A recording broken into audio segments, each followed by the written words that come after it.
જય સ્વામિનારાયણ વિદ્યાર્થી મિત્રો, આપણે આગલા વિડિયો લેક્ચરની અંદર વિકલનના ટોપિક સ્ટાર્ટ કરવાનો તો એ પહેલા આપણે લોગ ને એના અમુક નિયમો સમજાવ્યા. બરોબર છે અહીં સુધી? હવે આપણે સ્ટાર્ટ કરીએ છીએ વિકલન. હવે ધ્યાન આપીને સમજજો, બહુ જ અગત્યનો ટોપિક આ તમારા માટે સ્ટાર્ટ થાય છે. કારણ કે વિકલન આવડશે તો આના પછીનો ટોપિક સંકલન આવડશે. એટલે વિકલન જો તમને લોકોને જો વિકલન નહીં આવડે તો આગળ સંકલન નહીં આવડે. એટલે આ ટોપિક બહુ જ અગત્યનો છે. તો વિકલનને અંગ્રેજીમાં શું કહેવાય? ડિફરન્શિએશન અથવા તો ડેરિવેટિવ. શું કહીશું આપણે? ડિફરન્શિએશન અથવા ડેરિવેટિવ. એટલે આપણે 11મા ધોરણમાં સમજાવ્યું એ પ્રમાણે વિકલન માટેનો સંકેત d/dx અને અહીં આગળ આવે વિધેય. બરાબર? જે વિધેયનું તમારે વિકલન કરવું હોય અને આ છેદમાં તમે dx લખો એટલે એનો મતલબ એ થયો કે એની સાપેક્ષમાં તમારે વિકલન કરવા. બરાબર? હવે તમે અહીં આગળ આ પ્રમાણે લખો d/d θ, તો એનો અર્થ શું થયો? થીટાની સાપેક્ષમાં વિકલન. તમને fx બરાબર કોઈ પણ વિધેય આપેલું હોય, તમે ફરજિયાત લખવું પડશે x ની સાપેક્ષે વિકલન. તમે જેની સાપેક્ષમાં વિકલન કરો એ ફરજિયાત લખવાનું. એ નહીં લખો તો અડધો માર્ક કપાશે. હવે fx વિધેય છે એનું વિકલન કરો તો એનો સંકેત શું છે? f'(x). આને પ્રથમ વિકલન કહેવાય. શું કહેવાય? પ્રથમ વિકલન, ફર્સ્ટ ઓર્ડર ડેરિવેટિવ. હવે જો તમે એ જ પ્રમાણે આનું બીજી વખત વિકલન કરો ફરીવાર x ની સાપેક્ષ, તો એને દ્વિતીય વિકલન કહેવાય, સેકન્ડ ઓર્ડર ડેરિવેટિવ. શું કહેવાય? Second order derivative, f'(x). આપણે અત્યારે 12મા ધોરણના કોર્સની અંદર અહીં સુધી છે. આપણે પછી તમે આગળ જશો, જેમ જેમ ભણશો, જો ભણશો તોની વાત છે આ. બરાબર? તો પછી તમારે આગળ વિકલન શીખવાનું આવશે, તૃતીય વિકલન, ચતુર્થ વિકલન, એ પ્રમાણે. બરાબર? પણ અત્યારે આપણે 12મા ધોરણમાં આપણી લિમિટ, આપણી મર્યાદા અહીં સુધીની છે. હવે તમને કોઈ રકમ ધારો કે y બરાબર કરીને આપેલી હોય ને એનું તમે x ની એનું વિકલન કરો છો, તો પ્રથમ વિકલન માટે સંકેત y' પણ વપરાય અથવા y1 પણ વપરાય. આ બેમાંથી કોઈ પણ સંકેત વાપરી શકો છો. આ બધા વિકલનના સંકેતની ચર્ચા કરું છું. બરાબર? અને દ્વિતીય વિકલન માટે y' વપરાય અથવા તો શું વપરાય? y2 વપરાય. પડી સમજણ અહીં સુધી? ઓકે. એટલે આ શરૂઆતની માહિતી જે તમે 11મા ધોરણમાં શીખ્યા છો તે. હવે હું તમને 11મા ધોરણમાં જે વિકલનના તમે જે સૂત્રો શીખી ગયા છો, થોડી ચર્ચા એની કરું, પછી આગળ આપણે બીજું સમજાવીશું. આપણે સૌથી પહેલા જે આવતું હતું એ વ્યાખ્યાને આધારે વિકલન આવતું. જો તમને યાદ હોય તો વ્યાખ્યાને આધારે વિકલન, એમાં મેં તમને બે સૂત્રો આપ્યા હતા. પહેલું સૂત્ર fx બરાબર limit t tends to x, ft minus fx છેદમાં t માઇનસ x. આપણે આ સૂત્ર આપ્યું. આપણી ચોપડીમાં આ સૂત્ર નહોતું, આપણે બધા જ દાખલા સૂત્રની મદદથી કરાયા હતા, જો તમને યાદ હોય તો. f'(x). બરોબર? અથવા બીજું સૂત્ર શું આપ્યું હતું બોલો તો? યાદ છે? Limit h tends to 0, fx plus h minus fx upon h. આવું કંઈક બીજું સૂત્ર આપ્યું. મેં આના માટે બંને માટે તમને નિયમ આપ્યા હતા કે ભાઈ ધારો કે તમારી પાસે fx બરાબર વિધેય આવ્યું x⁴. હવે તમે જો x આધારમાં છે ને સંખ્યા ઘાતાંકમાં છે, એટલે જ્યારે x આધાર ને સંખ્યા ઘાતાંકમાં હોય તો આ સૂત્ર સહેલું પડે. પણ આની જગ્યાએ તમને રકમ આવી રીતે આપે 4⁻x, x ઘાતાંકમાં આવે તો પછી આ સૂત્ર સહેલું પડે. એટલે મેં તમને બે નિયમ આપ્યા હતા કે જો x આધારમાં હોય તો બને ત્યાં સુધી આ સૂત્રથી કરજો, બને ત્યાં સુધી, એવું જરૂરી નથી. કોઈ પણ દાખલો કોઈ પણ સૂત્રથી થઈ શકે. અને x જ્યારે ઘાતાંકમાં આવે તો આ સૂત્ર વાપરવાનું મેં તમને કીધું. આપણે સહેલું પડે ટૂંકમાં, મૂળ વસ્તુ કહેવાનો મતલબ એ છે. બરાબર? આ જે આપ્યા મેં તમને વ્યાખ્યાને આધારે સૂત્રો આપ્યા. આ બે મોસ્ટ IMP આપણા પહેલા સૂત્રો. પછી આપણે કયા સૂત્રો આપ્યા એ સમજાવું. ચલો, પહેલું સૂત્ર એની અંદર હવે 6 ત્રિકોણમિતિના સૂત્રો લઈએ, અથવા પહેલું આ લઈએ. ચલો, x⁻n નું વિકલન શું થાય? ઘાત આગળ આવે એક ઘાત ઓછી થાય. x⁻n નું વિકલન ઘાત આગળ આવે એક ઘાત ઓછી થાય. બરાબર? આ બધા સૂત્રો યાદ રાખજો. હવે આ નિયમ પર આધારિત આપણે આવું એક સૂત્ર આપ્યું હતું, વર્ગમૂળ એટલે ટોપી. ટોપીનું વિકલન શું થાય? અડધી ટોપી. આવું કંઈક સમજાવ્યું હતું આપણે. ટોપીનું વિકલન શું થાય? અડધી ટોપી. એટલે ઘાતનો જ નિયમ લગાવ્યો. આ જ નિયમ લગાવ્યો. આ વર્ગમૂળ એટલે 1/2 થયા. ઘાત આગળ આવે, એક ઘાત ઓછી થાય, 1/2 માંથી 1 જાય એટલે -1/2 વધે, અને નીચે લખો એટલે આ જાય જાય. પછી d/dx ઓફ માત્ર x. તો જ્યારે x નું વિકલન આવે ત્યારે શું કરવાનું? 1. કારણ કે ઘાત 1 કહેવાય ને. ઘાત આગળ આવે, એક ઘાત ઓછી કરો. 1 × x raised to 0, x raised to 0 એટલે 1, એટલે જવાબ 1 આવી ગયો. બરોબર છે અહીં સુધી? આ ધ્યાનમાં રાખજો ખાસ. પછી બીજું એક હજુ નોંધ કરીને આના પર આપું, 1/x નું વિકલન. તો કે 1/x નું વિકલન શું થાય? -1/x². આ અમુક યાદ રાખવાના, ડાયરેક્ટ દાખલાની અંદર મૂકી દેવાના. આપણે હંમેશા ગણિતની અંદર સ્ટેપ ટુ સ્ટેપ આવવું જોઈએ. તમારે એક્ઝામિનરને કશું સમજાવવાનું નથી, એ તો બધું આવડતું જ હોય છે. એ તમારું જાણવા માંગે છે કે તમને કેટલું આવડે છે. એટલે આપણે સ્ટેપ ટુ સ્ટેપ જ આવવું જોઈએ. 1/x નું વિકલન શું થાય? -1/x². હવે 1/x એટલે હકીકતમાં શું થયું? x raised to -1. હવે આના વિકલન માટે આ નિયમ લગાવો. ઘાત આગળ આવે, એક ઘાત ઓછી થાય એટલે આ જવાબ આવી જશે તમારી પાસે. ક્લિયર અહીં સુધી? એટલે આ x raised to n ના વિકલન પર આધારિત આજ મેં તમને સૂત્રો સમજાયા. હજુ આના પછી આપણી પાસે બીજા આવે ત્રિકોણમિતિના સૂત્રો. ચલો d/dx ઓફ, આ બધા સૂત્રો આપણે 11 માં સાબિત કરેલા છે. sin નું વિકલન શું થાય? cos. પછી આપણી પાસે cos નું વિકલન શું આવ્યું? -sin. પછી આપણી પાસે sin આયા, cos આયા, tan. તો tan નું વિકલન શું થાય? sec²x. પછી એ પ્રમાણે d/dx ઓફ cot x. તો cot નું વિકલન શું થશે? -cosx²x. આપણે 11 માં સમજાવ્યું તો c આવે ત્યારે વિકલન માઈનસ આવે. બરોબર છે? ઓકે, ચલો હવે આ જ રીતે d/dx sec x નું વિકલન શું થશે? તો કે sec tan. બરોબર છે? પછી d/dx ઓફ cosec x. તો cosec x નું વિકલન શું થાય? -cc, -cosec x * cot x. આ તમારા થયા 6 ત્રિકોણમિતિ વિધેયના વિકલન. આ થયા તમારા 6 ત્રિકોણમિતિય વિધેયના વિકલન. બરોબર છે? ઓકે. હવે એના પછી તમારી પાસે જે બીજા સૂત્રો હજુ હતા એની ચર્ચા કરો.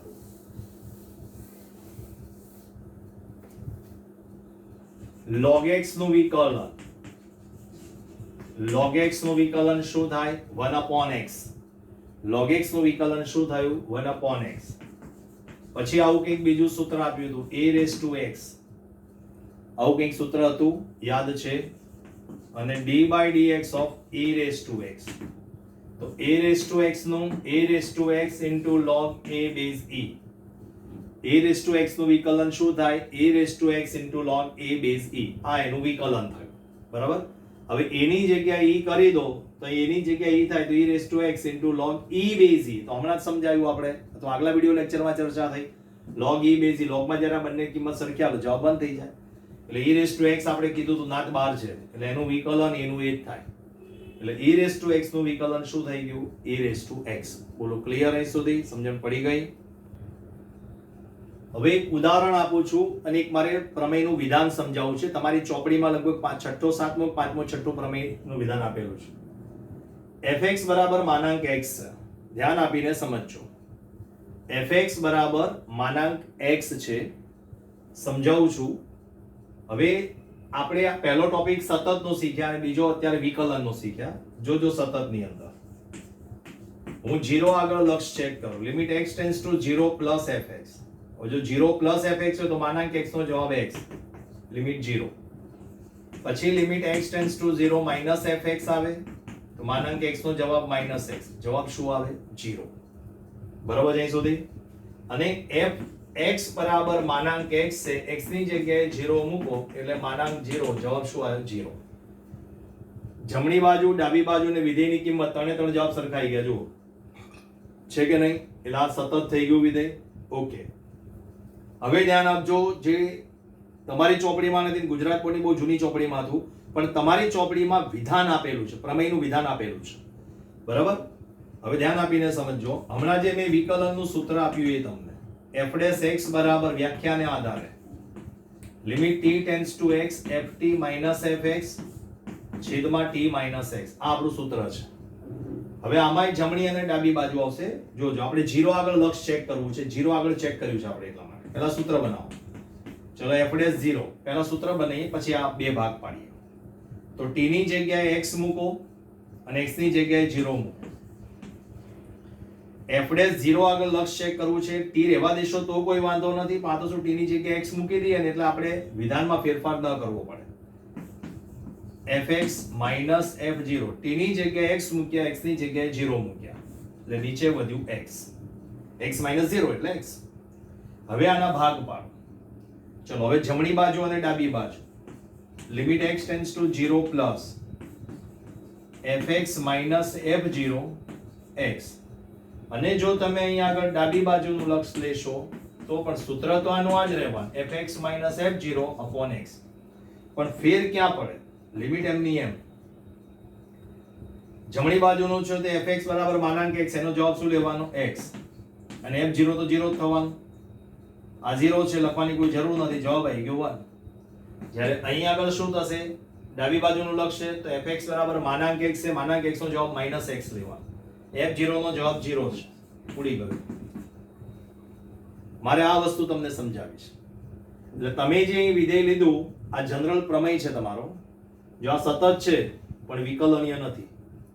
એટલે કોઈ પણ વિધાન આજે સતત હોય તો વિકલનીય હોય એ જરૂરી નથી.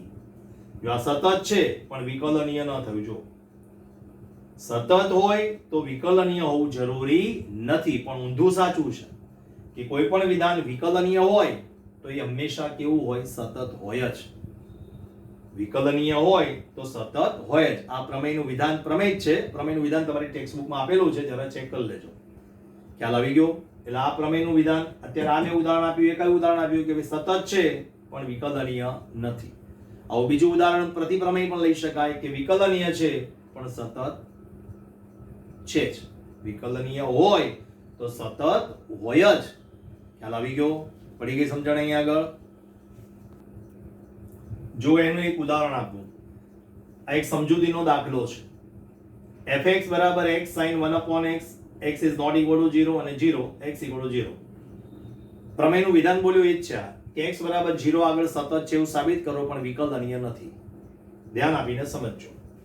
બરાબર? હું માત્ર અત્યારનું પૂરતું ધ્યાન આપીને સમજાવતો તમને. આગળ વાર્ષિક પરીક્ષા આવે ત્યારે તમે અલગ અલગ પેપર સેટ ને બધું સોલ્વ કરો તો એમાં આવા દાખલા તમને જોવા મળશે. તો ત્યારે તમને યાદ આવવું જોઈએ કે આ દાખલો સાહેબે આપણને આપણી ચોપડીમાં નહોતો તે છતાંય સાહેબે કરાવેલો હતો. ક્લિયર? ચલો પહેલા સતત આપણે ચેક કરીએ. f' સતતનું સૂત્ર આપણું શું છે? જમણી બાજુ ડાબી બાજુ. Limit x tends to 0 plus fx. હવે અહીંયા ઇઝ નોટ ઇક્વલ ટુ છે એટલે ગ્રેટર ધેન કે લેસ ધેન કોઈ પણ માટે સરખું જ આવવાનું છે. એટલે x sin 1 upon x x ની જગ્યાએ 0 મૂકો. આની કિંમત ગમે તે આવી હોય આવે એની સાથે કોઈ મતલબ નથી. પણ 0 ગુણ્યા કોઈ પણ સંખ્યા જવાબ 0. અને f0 નો જવાબ તો 0 આપેલો જ છે. બોલો સતત થઈ ગયું અહીંયા આગળ. હવે વિકલનીય નથી મારે એ ચેક કરવું છે. બરોબર? ચલો આમાં જમણી બાજુ f' 0 સીધું સૂત્ર જ લખું છું. Limit x tends to 0 plus fx x tends to 0 plus fx minus f0 upon x. બરાબર? પછી f' 0 બરાબર limit x tends to 0 minus fx minus f0 upon x. Clear? ચલો fx minus f0 upon x. હવે fx હવે જમણી ડાબી બાજુ બે લેવાના છે તમારી પાસે. ચલો જમણી બાજુનું વિકલન લઈએ. fx નો જવાબ શું છે? x sin 1 upon x upon x. f0 તો 0 થવાનો છે. બરાબર? ચલો અહીં આગળ શું છે? વિધેય m નું m છે. લિમિટ m ની m છે. ચલો fx બરાબર શું છે તમારી પાસે? x sin 1 upon x upon x. બોલો ક્લિયર અહીં આગળ? અહીં સુધી? હવે અહીં આગળ તમે આમાં વિચારજો કે સાહેબ આ કેવી રીતે વિકલનીય નથી. તમારે ખાલી વિચારીને મને કહેવાનું છે. ખ્યાલ આવ્યો? હું તમને આવો એક બીજો દાખલો હજુ સમજાવું છું. એટલે અહીંયા મેં શું કર્યું? અહીંયા સતત સાબિત કર્યું. આ સતત સાબિત કરી દીધું આપણે અહીંયા આગળ. બરોબર? આ આપણે સતત સાબિત કર્યું અહીંયા આગળ. બરાબર છે? જમણી કે ડાબી બંનેના જવાબ 0 અને વિધેયની કિંમત 0 આવી ગયું. પણ વિકલનીય નથી એવું સાબિત કરવાનું છે. સાંભળજો મારો નિયમ. મેં પ્રમેય શું આપ્યો તો સતત છે પણ વિકલનીય હોય એ જરૂરી નથી. વિકલનીય હોય પણ ખરું અને ન પણ હોય. બરાબર? પણ આપણો અહીંયા આ દાખલાનો નિયમ, આ દાખલાનો પ્રશ્ન શું છે કે સતત સાબિત કરો, વિકલનીય નથી એવું સાબિત કરવાનું છે. અહીંયા તમારે હવે જાતે મને વિચારીને કહેવાનું કે સાહેબ આ વિકલનીય કેમ નથી, કેમ નથી. આ આપણો એક પ્રશ્ન. ચલો આ વિડિયો લેક્ચરમાં હવે આવો એક બીજો દાખલો આપું. જો થોડોક ફેરફાર કરું છું. અહીંયા x સ્ક્વેર કરી નાખો, x સ્ક્વેર. બરાબર? ધ્યાન આપીને સમજજો. રકમમાં ખાલી એટલો જ ફેરફાર કરું છું, બીજો કોઈ ફેરફાર કરતો નથી. માત્ર x square sin 1 upon x, x is not equal to 0. x બરાબર 0 માટે વિકલનીય છે એવું આપી દઉં છું. પેલું પ્રતિપ્રમેયની વાત કરું છું. બરાબર? વિકલનીય છે તો સતત સાબિત કરો. વિકલનીય છે તો કેવું સાબિત કરવાનું કીધું છે? સતત સાબિત કરવાનું. તો પહેલા વિકલનીય છે એવું તમારે કહી જ દીધું છે. તો જો બે સાબિત કરીને તમને બતાવું એટલે ખ્યાલ આવી જાય. સતત તો આવી જ જશે. હમણાં ગણ્યો તો એનો એ જ દાખલો આવવાનો. Limit x tends to 0 plus fx limit m ની m x square sin 1 upon x આયા કે નહીં તમારી પાસે અહીં આગળ? x square sin 1 upon x ની જગ્યાએ 0 મૂકો એટલે બધું 0 થઈ જશે તમારી પાસે. અને f0 નો આન્સર 0 આપે. સતત તો સાબિત થવાનું જ છે, સમજી લો. આપણો કન્સેપ્ટ શું છે વિકલનીયનો? f'0 બરાબર લિમિટ x ટેન્ડ્સ ટુ 0. ચલો positive fx minus f0 upon x limit m ની m. ચલો fx કેટલા છે મારી પાસે અહીંયા? x square sin 1 upon x. આ તો 0 જ રહેવાનું. અહીંયા x, આ x કટ લિમિટ m ની m x sin 1 upon x, x ની જગ્યાએ 0 મૂકી દો. તો આવું ડાબી બાજુ માટે થઈ શકે ને? એનો જવાબ 0 આવવાનો. એટલે f'0 નો આન્સર તમારી પાસે શું આવી ગયો? 0. એટલે અહીંયા વિકલનીય થઈ ગયું. જો આ એટલે વિકલનીય તો હતું જ એવું તમને રકમમાં આપેલું છે કે વિકલનીય હોય તો સતત સાબિત કરો. એટલે સતત પણ થઈ ગયું છે અને વિકલનીય પણ થઈ ગયું છે. એટલે આ બે પ્રમેય છે. ધ્યાન આપીને યાદ રાખજો. પ્રમેય બહુ જ અગત્યના પ્રમેય છે. બોલો ક્લિયર અહીં સુધી? હવે આના પછી વિકલનનું આપણે હવે સ્ટાર્ટ કરવા, એના દાખલા સમજાવવા. પણ એના માટે મારે પહેલા એક નિયમ સમજાવવો પડશે. ચેઇન રૂલ, સાંકળ નિયમ. બરાબર? એ આપણે એના પછીના વિડિયો લેક્ચરમાં આપણે ચર્ચા કરીશું.